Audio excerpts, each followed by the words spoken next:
안녕하세요. 미스터리 수사국입니다. 오늘 여러분들을 위해 이 이야기를 들려드리고자 합니다. 2016년 8월 31일 저녁, 미국 사우스캐롤라이나주 안데르슨 카운티 내 한 레스토랑에서 사람들은 칼라 브라운과 그녀의 남자친구 찰스 카버가 오기를 초조하게 기다리고 있었습니다. 하지만 하룻밤이 지났는데도 커플은 전화를 받지도 않고 나타나지도 않았습니다. 이에 두 사람의 친구들은 이상함을 느끼게 됐지만 결국 두 사람이 갑자기 일이 생겨서 모임에 참석하지 못했다고 생각하여 그들은 이튿날 아침 그냥 집으로 돌아가기만 했지 경찰에 신고하지 않았습니다. 그러다 다음 날에 찰스는 페이스북에 여자친구 칼라와 결혼할 거라며 당시 신혼여행 중이라는 게시글을 올렸습니다. 이 소식을 접한 양쪽 가족과 친구들은 혼란스러웠습니다. 우선 찰스는 페이스북을 거의 사용하지 않는 사람이었고, 그리고 찰스가 32세, 칼라가 30세였지만 양쪽 가족은 두 사람이 결혼할 계획이라는 이야기를 들어본 적이 없었습니다. 설령 두 사람이 정말로 결혼하고 신혼여행을 떠났다 하더라도 왜 아무에게도 얘기하지 않고 갑자기 여행을 떠났을까요? 더욱 이상한 것은 찰스가 페이스북에서는 활발하게 활동하는데 사람들은 찰스와 칼라와 연락이 전혀 닿지 않는 상황이었죠. 8월 31일 이후로 두 사람은 다시 나타나지 않았습니다. 이에 사람들은 찰스가 직접 페이스북에 글을 올린 게 아니라고 의심하게 됐습니다. 그럼 두 사람은 실종된 것일까요? 생각하면 할수록 이상하게 느껴진 찰스와 칼라의 친척과 친구들은 사우스 캐롤라이나주 경찰서로 가 두 사람의 실종을 신고하여 경찰은 바로 두 사람을 찾기 시작했습니다. 경찰은 곧 찰스와 칼라의 휴대폰을 추적하여 그들이 사우스 캐롤라이나주 우드러프시의 한 숲에 있을 가능성이 있다는 것을 발견하였습니다. 이에 경찰은 11월 3일에 그 숲으로 달려가 두 사람을 찾기 시작했습니다. 경찰은 그곳을 샅샅이 뒤졌지만 아무런 단서도 찾지 못했습니다. 모두가 경찰의 수사 방향이 잘못되었다고 의심하게 됐을 때 기이한 녹색의 컨테이너가 경찰의 시야에 들어오게 되었습니다. 컨테이너는 높이가 약 3m였고 문에는 자물쇠가 5개나 달려 있었습니다. 그리고 컨테이너 옆에는 같은 색의 작은 오두막이 마치 숲과 하나가 된 듯 녹색으로 위장되어 있었습니다. 분명 누군가가 일부러 그렇게 한 것 같았습니다. 경찰이 컨테이너를 조사하려고 할 때 컨테이너 안에서 쿵쿵 하는 소리가 들렸습니다. 경찰은 컨테이너 안에 사람이 있다는 것을 알게 되어 최대한 빨리 컨테이너를 열었습니다. 컨테이너가 열리자 현장에 있던 경찰들은 그 안의 광경에 충격을 받았습니다. 컨테이너 안의 문 양쪽에는 선반이 하나씩 놓여 있었습니다. 선반에는 음식과 물, 그리고 사격 도구가 놓여 있었는데 그냥 평범한 창고처럼 보였습니다. 하지만 시선을 컨테이너 안쪽으로 돌리자 한 감금된 여성이 확인되었습니다. 그녀는 30대 정도였고 목과 발목이 쇠사슬과 족쇄로 묶여 있었습니다. 쇠사슬은 길이가 1m도 채 되지 않았고 한쪽 끝은 컨테이너 천장에 고정되어 있었습니다. 컨테이너 안에는 침대가 없어 쇠사슬에 묶인 여자는 두 개의 개 집에 기대 겨우 휴식을 취할 수 있었습니다. 조금 전에 울린 큰 소리는 바로 그녀가 낸 것이었습니다.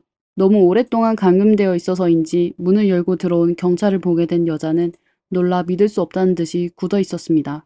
그러다 그녀가 정신을 차리고 나서야 경찰은 그녀가 바로 2달 전 실종된 칼라라는 것을 알게 됐습니다.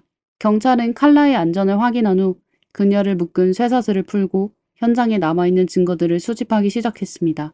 그들 모두가 칼라를 무사히 구출되었다고 기뻐할 때 칼라는 그들에게 충격적인 소식을 전했습니다. 그녀는 남자친구 찰스가 2달 전에 이미 피해를 입었고 본인이 직접 그 장면을 보았다고 전했습니다. 8월 31일 사건 당일 칼라는 페이스북을 통해 청소 작업을 맡게 됐습니다. 토드 코레프라는 중년 남성이 숲속에 있는 집을 청소해달라는 부탁이었습니다. 그녀는 안전을 위해 남자친구 찰스와 함께 그곳으로 가기로 했습니다. 칼라와 찰스가 숲에 도착하자 고용주 토드는 그들을 보더니 아무 말 없이 집으로 들어가 사격도구를 들고 나와 찰스의 가슴을 향해 3발이나 사격하였습니다. 너무 갑작스럽게 일어난 일이라 찰스가 쓰러지는 것을 보게 된 칼라는 비명을 지르지도 도망치지도 못하고 멍하니 서 있게 됐습니다. 이렇게 토드는 칼라가 정신을 차리기 전에 그녀에게 다가가 그녀를 제압하고 손발을 재빨리 수갑으로 채웠습니다. 그런 다음 토드는 숨진 찰스를 방수포로 덮고 지게차에 실어 그를 숲으로 데려가 땅에 묻어버렸습니다. 찰스가 해를 당하는 과정을 목격하게 된 칼라는 토드가 잔혹하고 냉혹한 악마라는 걸 확신했습니다. 토드의 움직임이 너무나도 능숙하여 칼라는 토드가 이번이 처음으로 범죄를 저지른 것이 아니라고 생각했습니다. 이렇게 그녀는 살아남기 위해 토드의 말을 얌전히 따를 수밖에 없었습니다. 그 후 2달 동안 토드가 밖에서 일을 할 때 칼라는 컨테이너 안에 감금되어 있었고, 그가 퇴근하고 돌아오게 되면 칼라를 컨테이너에서 가까이 있는 오두막이 집으로 데려가 그곳에서 토드는 칼라를 애완동물을 대하듯 대하였습니다. 그는 칼라의 침대 옆에 매트리스에서 자게 하고 매일 음식과 물을 주며 목욕을 시켰습니다. 그리고 때때로 칼라와 강제로 관계를 맺기도 하였습니다. 이렇게 칼라는 2달 동안의 감금 생활을 하게 되었습니다. 칼라가 제공한 정보를 통하여 경찰은 그 숲의 주인 토드를 추적하기 시작하였고, 결국 토드의 집에서 그를 체포했습니다. 하지만 경찰의 신문에 토드는 찰스와 말다툼을 벌이다 홧김에 그를 해쳤다고 주장했습니다. 그리고 그는 찰스를 해친 후 본인의 범행이 경찰에 들킬까봐 두려워서 칼라를 곁에 둔 거라며, 그동안 칼라를 다치게 하거나 고문을 하지 않았고, 2사람이 관계를 맺게 된 것은 칼라의 동의하에 진행하게 된 것이라고 주장했습니다. 토드의 말도 안 되는 변명에 경찰은 믿지 않았지만 토드의 범죄를 증명하려면 숨진 찰스를 먼저 찾아야 했습니다. 그리하여 경찰 당국은 많은 경찰과 경찰견을 투입하여 수색 작업을 시작하였습니다. 곧 찰스가 발견되었는데 놀랍게도 찰스 외에 다른 2명의 피해자 시신이 발견되었습니다. 법의학 감정 결과 다른 2명의 피해자는 1년 전에 실종된 존니와 미건 부부였습니다. 이 부부는 2015년 12월에 실종되었는데 미건의 어머니가 경찰에 도움을 요청했지만 경찰은 유용한 단서를 찾지 못해 사건은 미제로 남게 되었습니다. 2사람이 이미 토드에게 당해 숲에 묻히게 된 건 아무도 몰랐던 거죠. 경찰의 발견에 더 이상 범죄를 부인할 수 없게 된 토드는 마침내 자신의 범행을 자백했습니다. 알고 보니 토드는 1년 전부터 집을 청소해줄 사람이 필요하다며 부부를 숲으로 유인했습니다. 토드는 똑같은 방법으로 존니를 먼저 사격하고 그 후 미건을 컨테이너에 감금했습니다. 처음 미건은 칼라처럼 토드의 말대로 복종하는 척하다 참다 못해 저항하려고 했지만 실패하였고, 토드는 분노하여 결국 미건을 잔혹하게 해치워 완전히 없애버렸습니다. 토드가 1년 동안 3명의 사람을 해쳤다는 사실이 밝혀지자 많은 사람들은 공포심을 느꼈습니다. 45세의 토드는 부동산 중개회사 사장이었는데 직업 특성상 다양한 사람들을 만나고 고객들은 토드의 업무 능력이 뛰어나다고 생각했었죠. 토드는 항상 사람들을 부드럽게 대하여 사람들은 그가 잔혹한 범죄자라는 것을 상상도 하지 못했습니다. 하지만 더욱 놀라운 건 토드는 갑자기 범죄자가 된 것이 아니었습니다. 그는 오래전부터 매우 악랄한 사람이었는데 사실 체포되기 10년 전부터 그는 범행을 저질렀었죠. 토드 코레프는 1971년 3월 7일 미국 플로리다주에서 태어났습니다. 토드가 2살도 되기 전에 그의 부모가 이혼하여 어린 토드는 어머니 레지와 함께 살게 됐습니다. 그러다 토드가 3살이 됐을 때 그의 어머니 레지는 재혼을 했습니다. 마침 자아를 형성하기 시작한 토드는 그때부터 성격적 결함을 드러내기 시작했습니다. 토드는 어릴 때부터 어른의 말을 잘 듣지 않았는데 어머니가 재혼하자 토드는 계부와 자주 충돌이 생겨 중간에 낀 레지는 2사람의 갈등을 해결하고 싶었지만 이는 토드를 더욱 불안하게 만들었습니다. 어린 토드는 어머니가 왜 낯선 남자의 편을 드는지 이해하지 못했고 어머니가 자신만 돌보았으면 했습니다. 이러한 환경 속에 토드의 성격은 점점 더 이상하게 변했습니다. 그러다 토드가 9살이 되던 때 그는 사람을 해치려는 경향을 보이기 시작했습니다. 그는 자신의 목적을 달성하기 위해 어머니를 위협하기 시작했고 심지어 화가 나면 어항에 표백제를 붓거나 장난감으로 집에서 키우는 강아지를 쏘는 등 과격한 행동을 하기 시작했습니다. 레지는 곧 아들의 이상함을 눈치챘습니다. 그녀는 토드의 감정을 안정시키기 위해 그를 정신병원으로 보내 그에게 3개월 동안의 입원 치료를 받게 했습니다. 하지만 이러한 치료는 토드의 감정 문제를 해결하지 못했고 오히려 어머니에 대한 불만을 더욱 증폭시켰습니다. 퇴원 후 토드는 레지에게 원망을 품고 친아버지와 함께 살겠다고 요구했습니다. 하지만 레지는 아들과 헤어지기 싫어 토드의 요청을 거절했는데 결국 토드의 반항적인 행동이 심해지자 레지는 할 수 없이 토드를 전 남편에게 보냈습니다. 그녀는 토드의 친아버지가 아들의 성격을 바로잡기를 기대했지만 이는 실패했습니다. 친아버지와 살게 된 토드는 더욱 무력을 숭상하게 되었습니다. 토드의 아버지는 사격 도구에 대해 잘 알고 있어 토드는 아버지와 생활하며 많은 것을 배웠습니다. 그리고 토드는 사격 도구가 사람을 순순히 복종시킬 수 있다는 것을 깨달았습니다. 이렇게 토드는 사격 도구에 대해 말로 표현할 수 없는 애정을 품게 되었습니다. 사격 도구의 강력한 위협적인 힘은 토드의 범죄 욕망을 커지게 하여 결국 토드는 15살 때 처음으로 범행을 저지르게 되었습니다.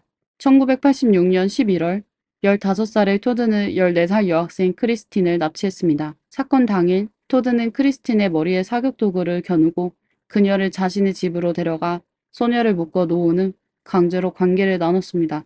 결국 그의 범행이 들키게 되어 그는 곧 납치, 미성년자에게 몹쓸 짓을 한 혐의로 경찰에 체포되었습니다. 결국 토드는 이번의 사건으로 15년의 유기징역을 선고받게 됐습니다. 2001년 8월 토드는 출소 후 사우스캐롤라이나주로 돌아가 어머니와 함께 살기 시작했습니다. 토드는 감옥에서 복역하는 동안 컴퓨터 관련 전문 분야를 공부하여 출소 직후 그래픽 디자이너 일자리를 하기 시작했습니다. 그때부터 토드는 부지런히 일을 하게 됐는데 겉보기에는 평범한 회사원과 다를 바 없었습니다. 하지만 사실 그의 폭력적인 본성은 출소 후에도 똑같았습니다. 토드는 출소한 지 2년 만에 사우스캐롤라이나주의 한 오토바이 가게에서 끔찍한 사건을 저질렀습니다. 2003년 10월 토드는 슈퍼 오토바이라는 오토바이 가게에서 오토바이 한 대를 구입했습니다. 하지만 토드는 오토바이를 사용해 본 후 오토바이가 너무 크다고 생각하여 가게 주인에게 더욱 작은 오토바이로 바꿔줄 수 있는지 물었습니다. 하지만 오토바이가 며칠 전에 팔려 사용 흔적이 심해 가게 주인은 그의 교환 요청을 거부했을 뿐만 아니라 이를 비웃기도 하였습니다. 이렇게 토드는 가게 주인에게 불만을 느끼게 되었고 더욱 화근이 된 것은 토드의 교환이 거부된 지 약 일주일 후 그 오토바이가 도난을 당했다는 것입니다.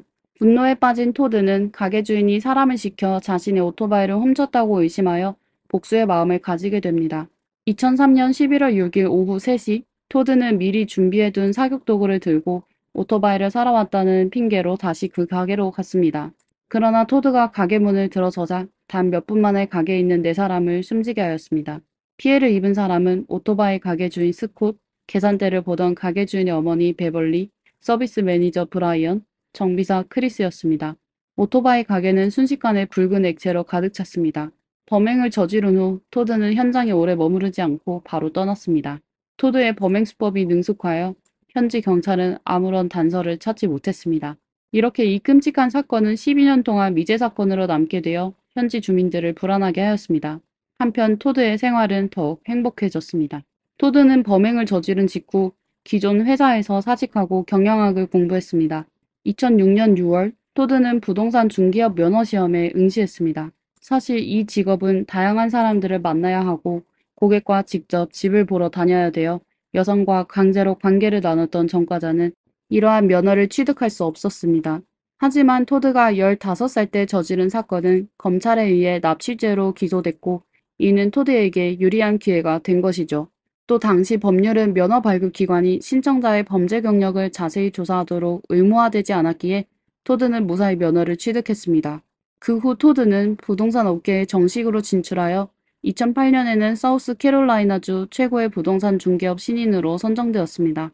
이듬해에는 토드 코레프 연합회사라는 개인 회사를 설립하여 사장으로서 자신의 사업을 시작했습니다. 토드의 부동산 사업은 그가 많은 돈을 벌게 해주어 그는 곧 여러 개의 부동산을 구입했습니다. 2014년 5월에는 한화 약 4억 1천만 원에 해당하는 금액으로 우드러프 근처에 약 2,500평이 되는 땅을 매입했습니다. 토드는 그곳에서 많은 시간을 투자하여 덤불과 돌을 정리하였습니다. 사람들이 그곳에 들어가는 것을 막기 위해 토드는 심지어 감시 카메라와 철조망까지 설치했습니다. 사실 토드의 유인과 사냥 계획은 그가 땅을 구매한 순간부터 시작되었습니다. 토드가 체포된 후에야 한 여성은 자신의 목숨이 위험했다는 사실을 알게 되었습니다. 그 여성은 바로 토드와 비밀 연애를 했던 홀리 유디입니다. 일찍이 2006년에 토드는 결혼한 홀리와 알고 지내는데요. 홀리는 남편이 있지만 토드의 진심 어린 사랑 공세에 넘어가 두 사람은 10년 동안 비밀 연애를 지속했습니다. 10년 동안 홀리는 토드가 책임감 있는 남자친구라고 생각했는데 토드가 체포된 후 그녀는 충격적인 사실을 알게 됐습니다.